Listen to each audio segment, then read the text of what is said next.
తర్వాత ఆ దుకాణం మన్నైతుంది. 10 ఏళ్ళు సరిపోవడం కంపెనీలు సంపాదించుకున్నాడు. ఇవాళ సంపాదించుకుంటే అన్న పేరు వచ్చిందా? కుటుంబం చిన్న అయిపోయింది. బిడ్డపై ఢిల్లీ కేంద్రంలో జైల్లో ఉన్నది. ఇక ఆయన పరిస్థితి చూస్తే మానసిక పరిస్థితి ఏం బంగారు ఖమ్మమ్మ అన్నాను. నామా రాజేశ్వరరావు గెలిపండి, చట్టంలో మినిస్టర్ అవుతారు మీరు.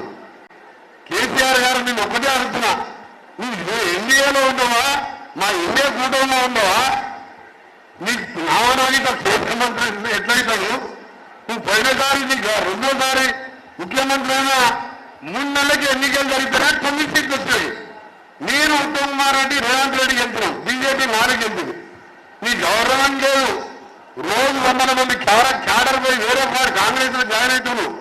ఆయన సంకీర్ణం అవుతానంట, నారాయణ మంత్రి అంట. ఆయన ఏంటంటే కొంత చూస్తే ఆరోగ్య పరిస్థితి కూడా బాధనిపిస్తుంది. ఆయన చూస్తుంది. అందుకనే మనకు పోటీ ఎవరు లేరు మల్లనకు. ఆయన మనం ఓవర్ కాన్ఫిడెంట్ గా పోవద్దు. ప్రతి ఓటు ఇంపార్టెంట్. ఎట్లా గెలుస్తారని చెప్పి కాదు, మనం కష్టపడదాం, మళ్ళీ గెలిపించుకుందాం. మీ అందరూ కూడా కేంద్రంలో ఇచ్చిన జాబ్ కార్డు గురించి ఒక్కటి చెప్పండి. మీరు మోడీ గారు చేసిన పని 10 ఏళ్ళల్లో, మోడీ గారు 10 ఏళ్ళలో ఒక్క మంచి పని చేసిందా? ఒక్కరు ఆలోచించండి. ఇవాళ సోనియా గాంధీ అదే ఉపాధి హామీ పెట్టకపోతే దేశంలో ఇవాళ కేసీఆర్ లాంటి సన్యాసులు ఇవాళ రాజ్యం 10 ఏళ్ళలో వస్తే ఒక్క పేదవానికి ఇల్లు కట్టలే. ఉపవాసాలతో అన్నం లేక చనిపోయే వాళ్ళు ఉపాధి హామీ పథకాలు లేకపోతే. ఆనాడు ఇంద్రమ్మ ఊరు ఇంద్రమ్మ ఇల్లు కట్టించింది. అలాంటి పార్టీ మేనిఫెస్టో చూస్తే ఇవాళ 1 లక్ష రూపాయలు ఇలా చదువుకున్న యువతకు ఇచ్చే విధంగా ఒక మేనిఫెస్టో ఇచ్చింది రాహుల్ గాంధీ గారు, సోనియా గాంధీ గారు. ముఖ్యమైనది ప్రతి పేదవాడికి 400 రూపాయలు కూలీ పడే విధంగా చట్టం రూపేణ ఉపాధి హామీ కూడా చట్టం తీసుకొచ్చినాం. 100 రోజులు పని చేయకపోతే అధికారికి శిక్ష పడుతుంది.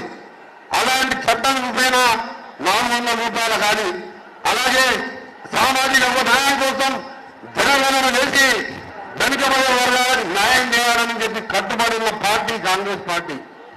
రుణమాఫీ రైతులకు సంబంధించి రుణమాఫీకి స్వామినాథన్ కమిషన్ ని ఇంప్లిమెంట్ చేస్తూ ఎంఎస్పీకి చట్టపరమైన హోదా తీసుకురావడం ఒక పెద్ద కార్యక్రమం.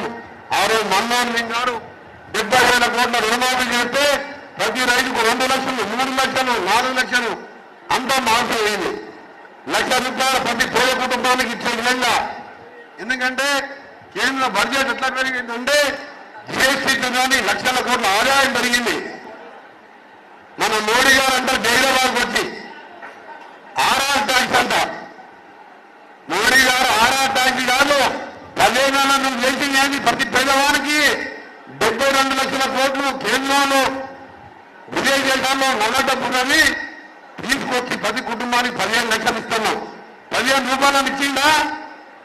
సంవత్సరానికి 2 కోట్ల ఉద్యోగాలను ఇచ్చిందా? ఇయనే 1000వ స్థానాలు కూడా లేదు. ఎక్కడో ఉన్నా అదాని ఇవాళ ప్రపంచంలో 2వ స్థానానికి వచ్చిండు.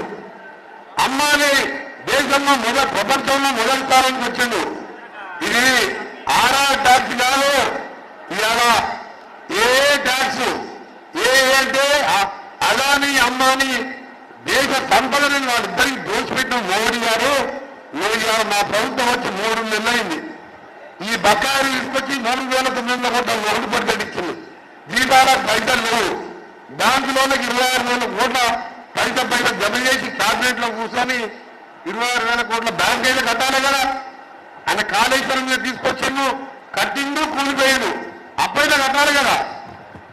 ఆయన తీసుకొచ్చి కమిషన్ కింద అప్పులు కట్టే బాధ్యత ఏ ప్రభుత్వం ఉంటే వానేది. 26,000 కోట్లు కట్టాం. నెల ఆగస్టు మార్చి 1వ తారీఖు 11 కన్నా జీతాలు ఇచ్చినాం. ఉద్యోగులకు రిటైర్డ్ ఉద్యోగులకు 1వ తారీఖు 11 గంటలకు, ఏప్రిల్లో 1వ తారీఖు ఇచ్చినాం. జనవరి, ఫిబ్రవరి 5-6 రోజులు ఆలస్యమైంది. చెప్పిన మాట ప్రకారం ముందుకు పోతున్నాం. 30,000 ఉద్యోగాలతో పాటు డిఎస్సీ నోటిఫికేషన్, టెట్ నోటిఫికేషన్ కూడా ఇచ్చినాం. డేట్ కూడా వచ్చింది. మీ అందరికీ చెప్తున్నాం, తప్పకుండా ఈరోజు జీవో 46 గురించి నేను మా ఎల్ఏ గారు, వీరేశం గారు, బిఎల్ఆర్ గారు, బాబునాయక్ గారు, ఇంకా మనందరూ ఎమ్మెల్యేలు 3 సార్లు ముఖ్యమంత్రి గారితో చర్చించడం. దీనికి ఎక్స్పర్ట్ కమిటీ వేసి తప్పకుండా న్యాయం జరగాలి, జరగని చెప్పి గట్టి మాట్లాడాం. ముఖ్యమంత్రి గారు అన్నాడు ఆ తలకాయ తోక లేనివాడు ఏ విధంగా తీసుకుని ఉన్నదన్నా తప్పకుండా కమిటీ చేసి న్యాయం చేద్దామని చెప్పి నాకు మాట ఇచ్చి ఆర్థిక సంవత్సరం మీటింగ్ పెట్టించిన. నేను అనుకునేవాడిని కాదు. ఎందుకంటే హైదరాబాద్ లో ఉన్నవానికి 40 మార్కులు వస్తే ఉద్యోగం వస్తుంది, నల్గొండ జిల్లా ఉన్నవానికి 140 మార్కులు వస్తే కూడా ఉద్యోగం రాదు. తప్పకుండా వచ్చే సమావేశాల్లో 46 జీవోలందరినీ పునరుద్ధరించి చేస్తామని మీ అందరికీ మాటిస్తున్నాం. మాట అంటే కేసీఆర్ మాట దొంగ మాట కాదు. దళితులు సీఎం చేయకపోతే తలకాయ తీసుకుంటా, 3 ఎకరాలు చేయకపోతే అది చేస్తాను ఆ లంగ మాట మాకు రాదు. ఉపాధి హామీ పెట్టాం, ఇవాళ 500 పెన్షన్ ఇస్తాం, 500 సిలిండర్ అంటే సిలిండర్ ఇస్తున్నాం.